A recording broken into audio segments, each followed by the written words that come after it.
Hi friends, இது என்னுடைய morning routine தான். 6:30 மணிக்கு காலையில் வந்து கடையை திறந்துருவேன். கடையை காலைல 6:30 மணிக்கு கொடை திறந்தா நைட்டு 9:30 வரைக்கும் வியாபாரம் ஆளுங்க வந்துன்னே இருப்பாங்க. காலையிலே வந்தவொடனே கடை ஓப்பன் பண்ணிவிட்டு இந்த ஸ்நாக்ஸ் பாக்ஸுங்க, இந்த டேபிளு, அந்த செல்ஃபெல்லாம் க்ளீன் பண்ணி வச்சுடுவேன். இப்போ காற்று நிறைய இருக்குது, அதுக்கும் நிறைய தூசு வந்துனே இருக்குது. எல்லாத்தையும் க்ளீன் பண்ணி முடிச்சுட்டு எல்லாம் பெருக்கி குப்பைங்கள்லாம் எடுத்து கொட்டிட்டு சாமி மேலே இருக்கிற பூவெல்லாம் எடுத்துட்டு, பழைய பூவெல்லாம் எடுத்துட்டு வேறு பூ போட்டு எல்லாம் பூஜை பண்ணி சாம்பிராணிலாம் ஏற்றி வச்சுட்டு, மாவு வந்து சேல் பண்ணுறதுனால நைட்டுக்கு அரிசி ஊற வச்சு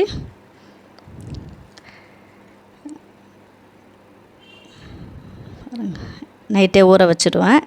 நைட்டுக்கு வியாபாரத்துக்காக காலையிலே அரைச்சிடுவேன். ஈவினிங் ஒரு 3-4 மணிக்கெல்லாம் மாவு புளிச்சிடும். மிஷினெல்லாம் துடைச்சி வச்சுன்னா பொழுதுக்கும் வியாபாரம் இருக்கும்.